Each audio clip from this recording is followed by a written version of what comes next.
Assalamualaikum warahmatullahi wabarakatuh, anak-anakku semuanya. Ketemu lagi sama gue ya, masih di channel ini. Dan untuk video ini kita coba explore tentang sistem gerak part 2 ya, sambungan dari video yang kemarin. Dan yang akan kita explore di sini adalah otot tentunya. Tapi sebelumnya, seperti biasa, check this out.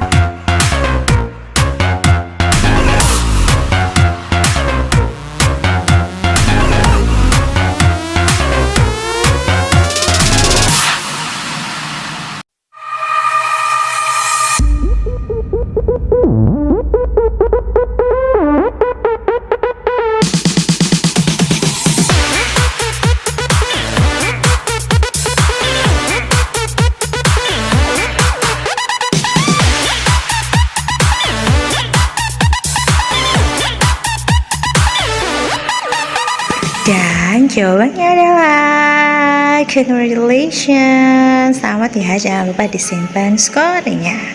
Dan selanjutnya langsung saja yuk kita cek ototnya. Otot memiliki fungsi utamanya itu sebagai alat gerak aktif ya, kebalikan dari tulang dalam sistem gerak itu. Kalau tulang kan fungsinya sebagai alat gerak pasif ya, jadi mereka tuh teamwork antara tulang dengan otot. Dan karakteristik utama dari otot yang pertama adalah memiliki kemampuan kontraksibilitas, yaitu kemampuan otot untuk memendek. Jadi kalau kontraksi itu memendek strukturnya, sementara kebalikan dari kontraksibilitas adalah ekstensibilitas, kemampuan otot untuk memanjang ya. Sementara kemampuan otot untuk kembali ke posisi semula dari kontraksibilitas ke ekstensibilitas atau kebalikannya itu disebut dengan elastisitas gitu ya. Itu adalah beberapa karakteristik dari otot. Contohnya bisa kita lihat di gambar, ada ini proses kontraksibilitas, berarti bisepnya sedang berkontraksi terlihat memendek ya, sementara trisepnya sedang ekstensibilitas karena terlihat memanjang atau kondisi relaksasi. Atau bisa jadi kebalikannya ya, dalam proses antagonis di sini terlihat bisepnya yang relaksasi dan trisepnya yang kontraksibilitas memendek. Dan kemampuannya untuk kembali ke posisi awal disebut elastisitas. Otot memiliki dua bagian utama sebenarnya. Yang pertama ada urat otot atau tendon, di mana tendon ini berfungsi untuk melekatkan otot dengan tulang, jadi penghubung antara otot dengan tulang. Sementara bagian selanjutnya yaitu adalah badan otot atau ventricle, di mana disitulah tempat sekian serabut otot, juga ada filamen, aktin, dan miosin yang berperan dalam mekanisme kontraksi dan relaksasi otot ya. Tendon dibagi menjadi dua, ada tendon yang menempel pada tulang yang bergerak atau insersio, dan ada juga tendon yang menempel pada tulang yang tidak bergerak atau origo. Plesetannya origo diam gitu ya, jadi kita tinggal nguasain satu aja.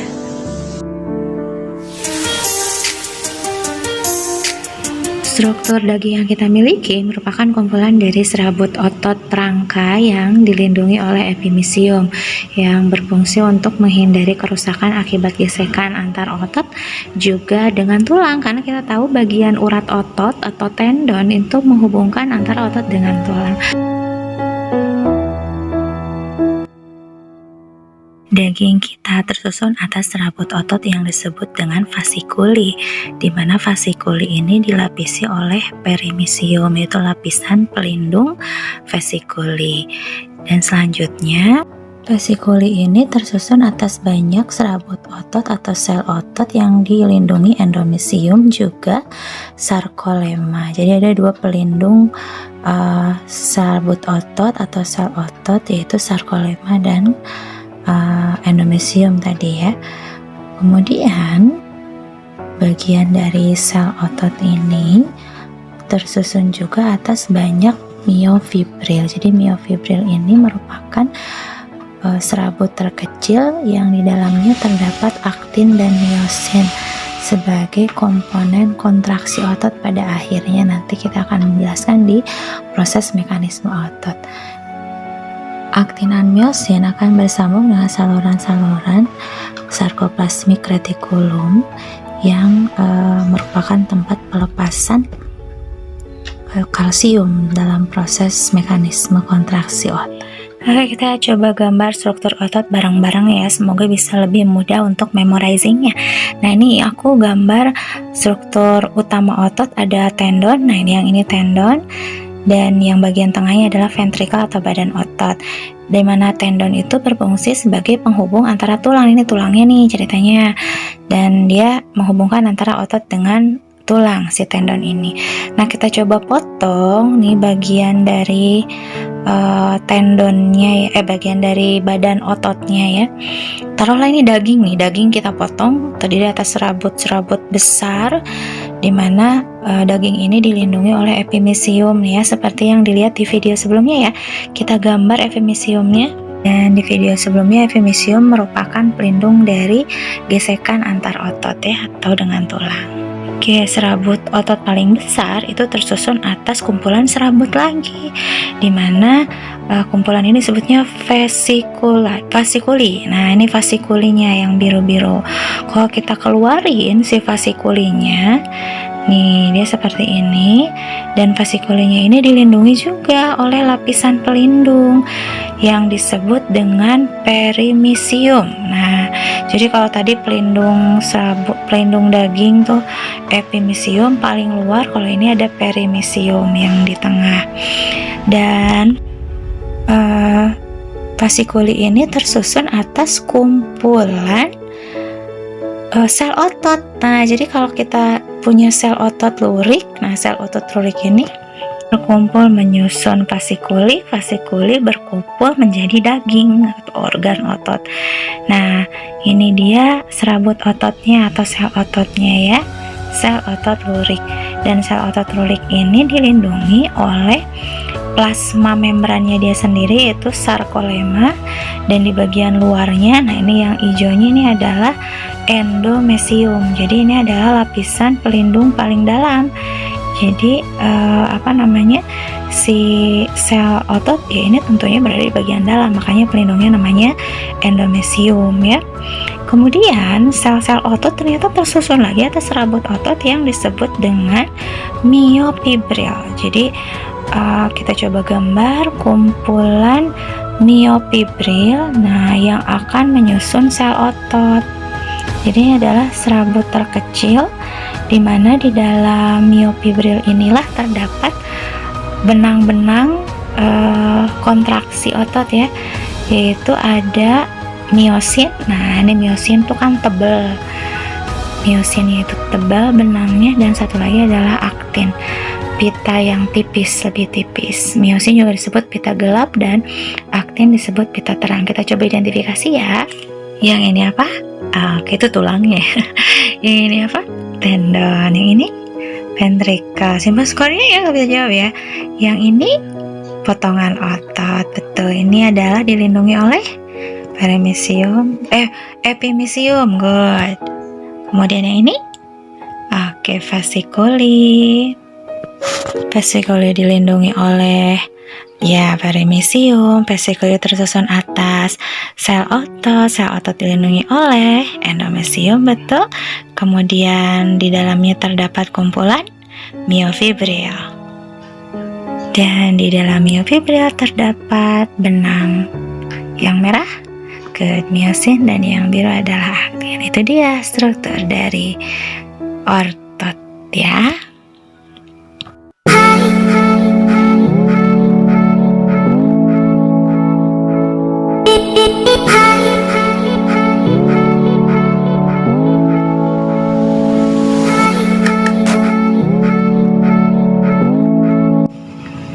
Ya, kita coba menggambar struktur dari myofibril ya. Di sini yang sesuai dengan teori sliding filament. Nah, bagian yang pertama kita gambar adalah pita terang yang bagiannya tipis ya, dan disebut dengan aktin. Sementara ini adalah Z line atau garis Z di mana garis ini akan menjadi simbol satu wilayah unit kontraksi. Kita gambar kembali aktinnya. Di sini kita bedakan warnanya ya. Nah, ada dua wilayah garis di sini ya, di sebelah kanan dan di sebelah kiri, masih menggambar aktin. Kemudian dibatasi lagi dengan warna hitam yaitu Z-line. Jadi ini dari satu Z-line ke Z-line yang satunya lagi itu disebutnya adalah satu sarkomer. Tuh berarti di sini kita punya 1,5, hampir 2 ya, tapi setengah di sebelah kanan dan kiri. Nah sekarang kita coba gambar yang warna merah ini adalah pita gelapnya atau miosin. Jadi yang biru itu adalah pita terang, aktin, tipis, sementara yang merah itu adalah pita gelap atau miosin. Di sini sengaja dikasih garis-garis lagi, itu simbol tebalnya ya, karena miosin itu lebih tebal dibandingkan dengan aktin. Kita bikin gambar di sini, masih menggambar miosin yang pita merahnya. Kita juga bikin di yang bagian sayapnya ya, yang melintas sarkomer ya. Sini kita bikin lagi miosinnya. Tapi hanya separuh berarti ya. Jadi yang sebelah kanan itu separuh, yang di sebelah kiri separuh. Nah, yang utuh itu adalah yang di bagian tengah, dari satu Z ke Z yang lain. Itu satu unit kontraksi utuh atau satu sarkomer.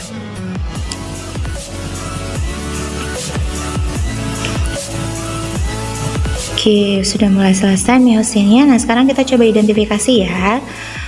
Dari bagian yang kita bikin garis di tengah, ini namanya adalah M-line. Jadi M-line itu adalah garis tengah dalam satu sarkomer. Jadi paling tengah banget membagi antara satu sarkomer.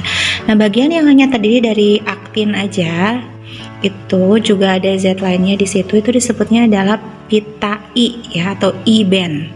Jadi I band itu hanya tersusun atas pita terang saja. Sementara bagian yang ada miosinnya di bagian tengah, jadi situ kan terlihat ada aktinnya, ada miosinnya, ada M-line-nya, itu disebut dengan pita A atau AE band ya. Pita A di sini.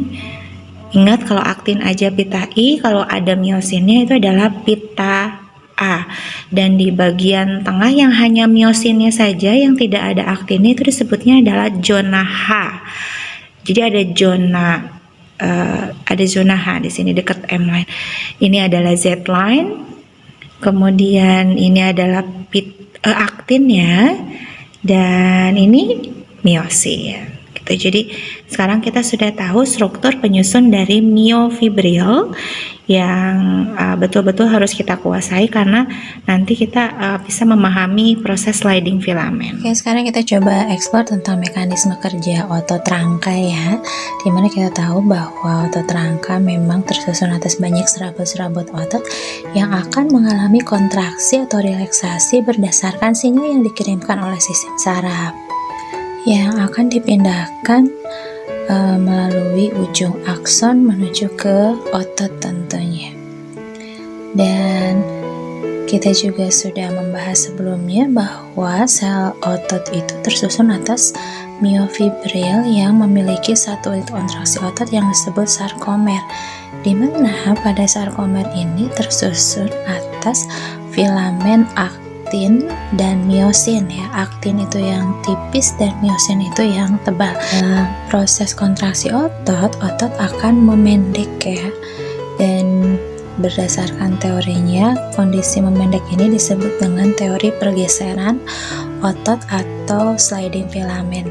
Dan kondisi pergeseran ini ternyata dikarenakan miosin menarik aktin untuk bergeser, dan ini juga disebut dengan cross bridge atau jembatan penghubung filamen ya, yang menyebabkan terjadinya pemendekan filamen, di mana sarkomernya menjadi memendek diakibatkan miosin yang menarik aktin.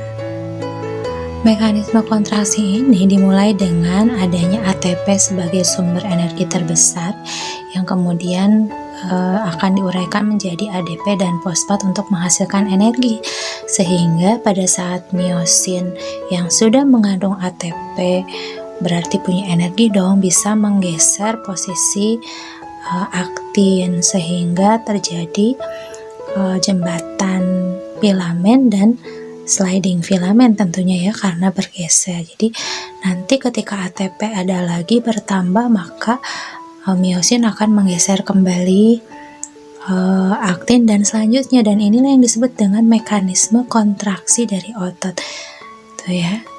Tuh, jadi terlihat di sini ada beberapa bagian yang kita perhatikan ya. Nih ada kalsium, kemudian ada aktin, ada miosin, dan juga ada protein yang menempel pada aktin. Yang warna biru ini adalah troponin, dan yang warna garis ungu itu adalah tropomiosin yang menghalangi miosin untuk menempel.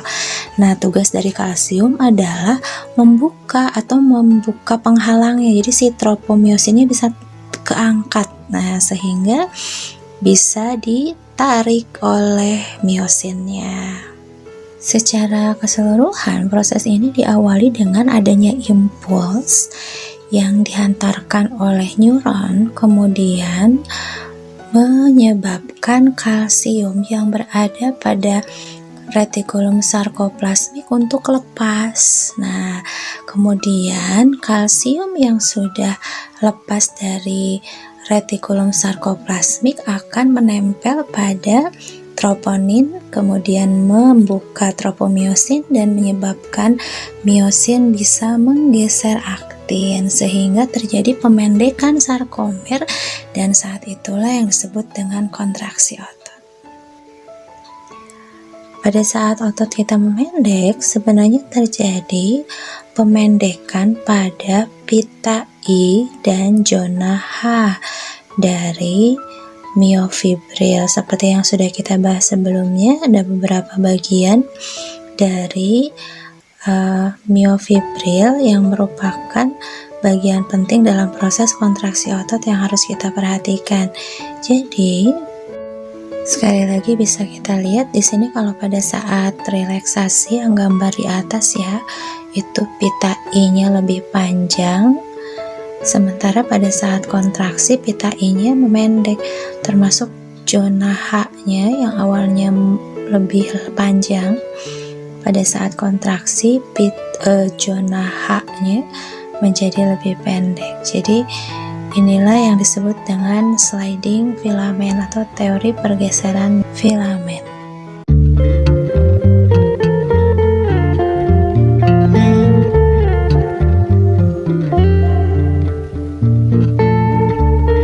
Untuk sumber energinya sendiri, proses kontraksi otot ini berasal dari ATP yang disimpan dalam mitokondria, di mana ATP ini akan dimanfaatkan oleh aktin dan miosin, diuraikan menjadi ADP, fosfat, dan energi untuk membentuk aktomiosin. Jadi kondisi aktin ketika sudah bersatu dengan miosin dalam proses sliding filamen atau cross bridge itu disebutnya aktomiosin yang sudah memanfaatkan ATP. Pada saat otot kita melakukan kontraksi terus-menerus, lama-kelamaan kadar oksigennya akan berkurang, ATP-nya juga berkurang, dan ini akan menyebabkan terjadinya penumpukan asam laktat karena proses kontraksinya itu tidak melibatkan oksigen. Kalau misalkan kita suka merasa pegal-pegal setelah beraktivitas banyak, nah pegalnya itu dikarenakan adanya timbunan asam laktat dalam otot kita yang sebenarnya bisa hilang pada saat kita minum misalnya atau menambah asupan oksigen sehingga otot kembali berkontraksi melibatkan oksigen dan proses kontraksi berlangsung normal. Sumber energi lain yang digunakan dalam proses kontraksi otot dan relaksasi ini adalah fosfokreatin ya, di mana fosfokreatin ini merupakan persenyawaan fosfat yang berenergi tinggi namun tidak siap pakai, melainkan berikan energinya kepada ADP atau adenosin difosfat yang hanya memiliki 2 fosfat sehingga menghasilkan kreatin dan ATP. Barulah ATP-nya bisa digunakan. Jadi itu memang jasa dari fosfokreatin gitu ya. Dan ini merupakan salah satu salah satu sumber energi ya. Selain itu juga ada sumber lain yang digunakan dalam kondisi aerob ya, yaitu dengan melibatkan glikogen, di mana glikogen ini akan dilarutkan dulu menjadi laktasidogen, di mana laktasidogen akan dirubah menjadi glukosa dan asam laktat. Kemudian baru dari sini glukosanya akan dioksidasi menjadi CO2, H2O dan energi. Dan energi inilah yang berupa ATP yang digunakan untuk proses kontraksi otot. Berdasarkan cara kerjanya, otot dibagi menjadi 2, ada otot sinergis dan antagonis. Sinergis adalah otot yang bekerja satu arah ya. Contohnya pada saat tangan kita bergerak, ada otot pronator. Di sini ada pronator teres dan pronator quadratus yang bekerja satu arah, bekerja secara sinergis. Oke anak-anakku, sekarang kita coba explore tentang otot antagonis. Otot antagonis adalah otot yang bekerja berlawanan ya, jadi tidak satu arah. Jadi otot antagonis itu ada beberapa jenis. Yang pertama, membengkok dan lurus. Jadi ada gerakan bengkok dan lurus. Kalau bengkok itu adalah flexor dan lurus itu adalah extensor. Jadi ini melibatkan proses kontraksi dan relaksasi otot ya. Sekali lagi, bareng-bareng ada apa? Keren, flexor dan extensor. Oke, selanjutnya gerakan untuk menjauhi poros dan mendekati poros. Jadi kayak kalau kita lagi olahraga tuh ya, kalau kita merentangkan tangan itu adalah abduktor, menjauhi poros. Juga ada, kembali lagi ke posisi semula, itu disebutnya adalah aduktor gitu ya. Ada dekat gitu kan ya, aduktor, mendekati poros. Atau misalnya yang suka olahraga tuh yang suka split ya, kayak yang suka exercise bela diri, suka ada splitnya juga, atau senam tuh ya, atletik, itu disebutnya kalau pas lagi splitnya menjauhi poros, berarti keren, abduktor. Tapi kalau balik lagi itu aduk, itu yang kedua ya. Jadi ada sekali lagi flexor, ekstensi, abduktor dan aduktor. Kemudian yang ketiga itu ada gerakan menengadah kepala kita, mendongak ya, bukan menengadah, mendongak ya. Mendongak ke atas itu disebutnya adalah elevator. Jadi sekali lagi ada elevator atau elevasi. Kemudian kalau nunduk itu depresor. Depresi, orang depresi kan jarang yang ke atas ya, nunduk aja gitu, sedih. Nah jadi kalau kamu lagi sedih, lagi nunduk, itu namanya depresi. Oke, dan gerakan terakhir itu ada pronator, menelungkup tangannya, juga supinator, menengadah ya. Takutnya ketukar gitu ya, pronator dan supinator. Oke, sekarang kita coba ekspor tentang kelainan otot ya. Kelainan otot pertama tuh yang sering sekali mungkin Anda dengar, pernah dengar tetanus? Ya, tetanus itu adalah jenis kelainan otot yang disebabkan oleh bakteri ya, Clostridium tetani. Jadi gampang banget buat memorizing. Kalau misalnya dengar kata tetanus, itu adalah nama akhir atau kata kedua dari nama bakterinya, tetanus tetani, Clostridium tetani. Dan jenis bakteri ini menginfeksi otot sehingga terus berkontraksi. Pernah kram nggak? Nah, kram itu disebutnya tonus, istilah untuk biologinya ya. Jadi kontraksi yang terus menerus, jadi kejam deh ngomongnya gitu, kram. Sakit kan? Nah, kalau untuk kasus tetanus itu kramnya itu diinfeksi karena ada bakterinya. Dia menginfeksi jaringan otot sehingga terus menerus berkontraksi tidak terkendali, maka disebutnya adalah tetanus. Kayak tonus itu kontraksi otot terus menerus karena aktivitas ya, tapi kalau tetanus itu kontraksi terus menerus dikarenakan adanya infeksi bakteri Clostridium tetani. Dan biasanya penyebabnya karena luka terbuka dulu awalnya. Jadi makanya kenapa kalau kamu luka itu suka dikasih apa coba? Dikasih alkohol. Keren banget, betul ya, disterilkan dulu. Itu salah satunya supaya mencegah bakteri ini untuk masuk. Jadi open wound ya gitu ya, luka terbuka itu memudahkan bakteri ini untuk masuk. Dan bukan cuma misalkan pernah dengar ada kotoran kuda aja gitu kan ya, tidak ya. Jadi hampir semua jenis kotoran memungkinkan infeksi bakteri ini, atau juga ada besi berkarat. Yang jelas kondisi tidak steril dari luka kita bisa menyebabkan infeksi dari Clostridium infection. Itu adalah kelainan kita yang pertama. Yang kedua, ada yang disebut dengan atrofi. Atrofi itu adalah otot yang tidak berkembang. Salah satunya misalnya pada penderita polio. Jadi yang sebelumnya sudah diinfeksi oleh virus polio, kemudian menderita kelumpuhan sehingga ototnya tidak berkembang, maka ototnya mengecil dan itu disebut dengan atrofi. Dan ada juga yang atrofi spinal ya, apa sih itu, sum-sum tulang belakang ya, dia sehingga seluruh tubuhnya tidak bisa digerakkan. Alhamdulillah min dzalik. Jadi alhamdulillah sekali kita bisa bergerak, kita bisa berlari, itu semuanya berarti ototnya normal, tidak mengalami atrofi. Tidak, trofi otot maksudnya tidak berkembang. Ada kebalikannya, yaitu hipertrofi. Kamu tahu aderai? Nah, adera yang ototnya tuh sangat amat bombastis. Orang yang suka bodybuilding tuh ya kayak gitu. Itu kalau di biologi itu sebuah kelainan. Kenapa? Karena ototnya tuh hiper gitu ya, berkembang di luar normal. Tapi kalau dilihat dari estetika olahraga, itu dapat juara juga ya, ada bentuk-bentuk tertentu yang mendapatkan penilaian khusus dan memang jadi juara di kelas binaragawannya guys ya. Jadi hipertrofi kebalikannya apa? Atrofi. Jadi itu dua-duanya adalah termasuk salah satu kelainan atrofi. Yang selanjutnya adalah hernia abdominalis. Hernia abdominalis itu adalah kelainan yang ditandai dengan turunnya otot rongga perut pada laki-laki. Jadi ototnya itu sobek, kemudian menyebabkan masuknya usus ke dalam skrotum. Skrotum itu adalah pelindung testis dari organ reproduksi pria, dan ini menyebabkan pembengkakan pada skrotumnya dan kemudian harus cepatnya ditangani ya.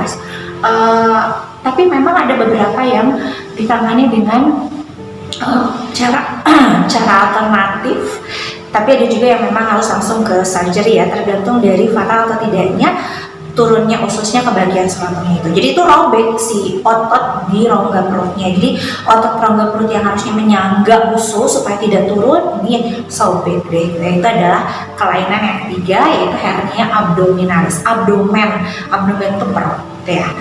Dan yang terakhir yang akan kita coba eksplor adalah Myasthenia gravis. Nah, Myasthenia gravis ini adalah penyakit autoimun. Autoimun itu sebuah kelainan di mana sistem kekebalan tubuh kita yang harusnya menyerang zat asing salah sasaran, menyerang jaringan ototnya, sistem otot kita, mereka dalik ya, sistem otot aja gitu ya. Kita amin semoga selalu sehat gitu ya.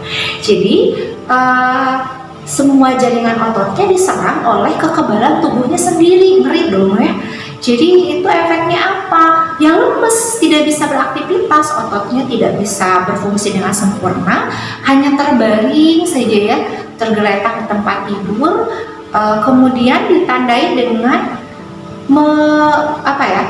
melemahnya bagian otot kelopak mata, tapi cuma sebelah. Itu ciri khas dari Myasthenia gravis yang bisa kalian lihat di fotonya yang di sini ya.